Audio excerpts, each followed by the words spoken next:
This blackness that you see is represented by the darkness that begins to settle in on this person. This person who is hearing such words from medical providers, such words as, you don't have this disease. You never had that disease. There's nothing wrong with you. This person trying to be well, trying to get some help. Eventually they get some pills. And the medical provider says, sure, okay, we'll provide you with pills. But checking in, this person never gets those pills. This darkness that you see represents the hopelessness that these innocent people feel when they're attempting to speak out and they are threatened by medical, by staff. They're bullied by medical, by staff, and they are lied to by medical and by staff. It's darkness. It represents the loss of hope, the loss of belief, the loss that maybe things will be okay. This darkness represents for many the beginning of their end. No one should have to live within this darkness, which is not just manifested by the Idaho Department of Corrections, but is perpetuated by and reinforced by IDOC's leadership.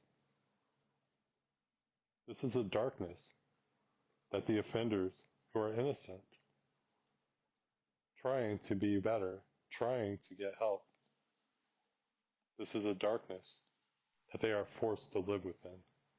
They are forced to live within this darkness by IDOC. Welcome to VSS. You noticed the blackness at the beginning of this clip, most likely, right? Well, that darkness or that black space is not filled with silence.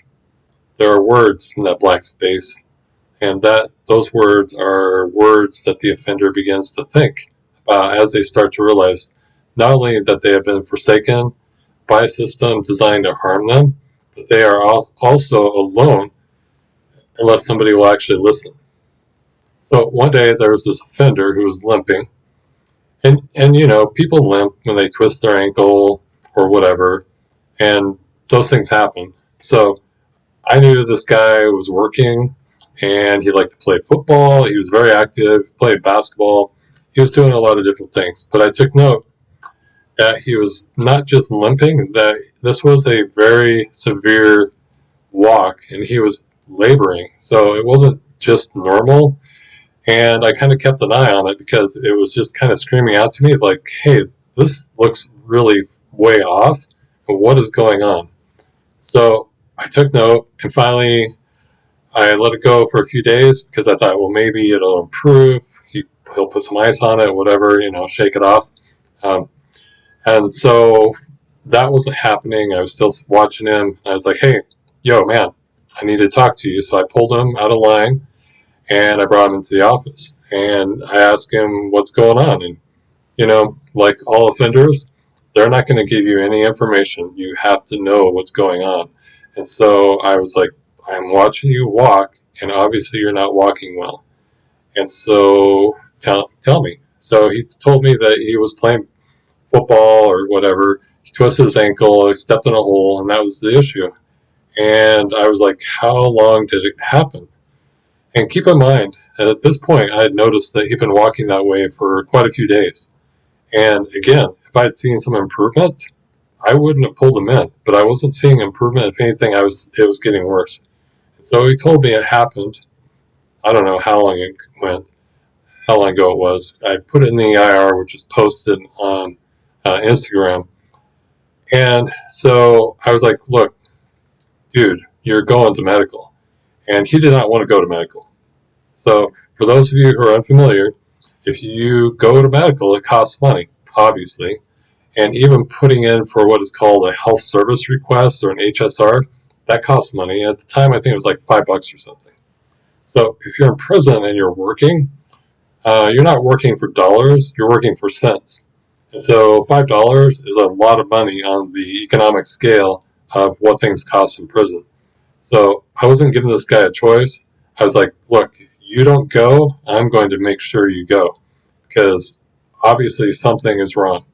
So he finally went, had his ankle x-rayed, and the x-ray came back that he had a broken ankle.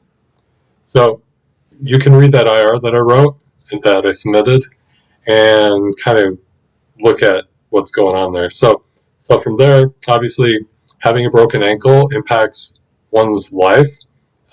Obviously, you're not going to be able to walk very well. You have to immobilize it, put a boot on it, put a chair on it, have a specialist look at it, whatever, to just determine whether it's going to require surgery or not. None of those things occurred. In fact, what occurred over the next few weeks was textbook and how medical care is denied to the offenders at IDOC. This specific situation involves someone at the men's prison, which is I've been kind of talking about. I have experience, of course, on both sides, both men and women's. These issues are not isolated to one specific prison, to one specific sex. This was prevalent on both sides. So bear with me for a moment on this tangent. Within the state of Idaho, Idaho has a for-profit medical business operating. How does a for-profit make money? Well, they bid the contract, of course. If they come under that contract, they make more money. And if they can do that by denying medical care and passing those costs on to the Idaho taxpayer, they make even more money. This is literally business 101. All right, so back to this offender. So he was denied medical care. What do you believe will happen with a broken bone over time? Well, over time, that bone, if you break a bone, it heals, and it did indeed heal. If that bone is not set properly, it will heal improperly, which therefore maims and incapacitates this offender. This will forever impact their ability to care for themselves and all of those different things. So you may be familiar with a recent story involving Bobby Templin, where he had his hand broken, and it doesn't really matter how he broke his hand, but again, IDOC did nothing for his hand for more than 12 months. I don't believe he still had his hand fixed. So again, denial of medical care. So back to this case. After a period of time, they started telling this offender that, hey, you don't even have a broken bone. You don't have a problem. We don't know what your issue is. That is the point where I wrote and I documented the whole thing within an IR. But again, go over there and take a look at that. Keep in mind, though, these things. So if an offender contests or contradicts anybody in prison, they can be written up. Medical can tell the offender, hey, we just told you that you're fine. I don't see what your problem is. You need to get out of here. If they don't leave, they'll be written up. They'll get a DOR. And of course, if you are following this channel, a DOR will impact whether or not you can leave. So the whole situation is quite mind-boggling, and nobody seemed to care. I pulled in medical, I pulled in my leadership, I pulled in anybody who would talk to me, and it was the same thing. Well, we're doing what we can do, blah, blah, blah. He doesn't have a broken bone. I'm like, hello? It's one or the other. It was broken. It doesn't magically become unbroken. And look at how he walks. So here I am. I'm advocating for somebody's basic human rights, contesting the denial of medical treatment. To say that this is something that was not looked upon in a positive light by my leadership would be an understatement. To say that what I observed was an outlier would also be an inaccurate characterization. But this is what IDOC would like you, the average Idaho taxpayer, to believe. Feel free to Google and see what comes up in the news. Just do medical care denied, IDOC offender is not getting treatment, and see what happens. Some of the stuff is pretty crazy. So I'll be posting more, obviously, on this channel for those with no voice they need to be heard. And at some point, those who are harmed, those who have harmed these innocent men and women, do need to be held accountable, and that is IDOC.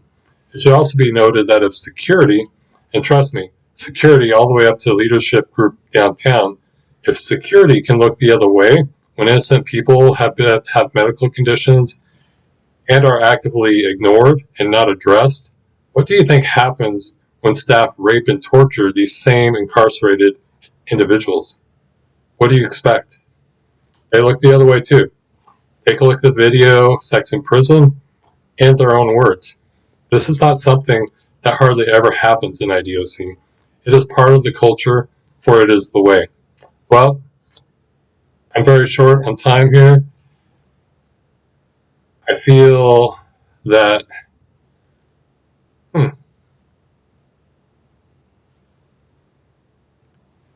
this is the way. Please like, subscribe, and add.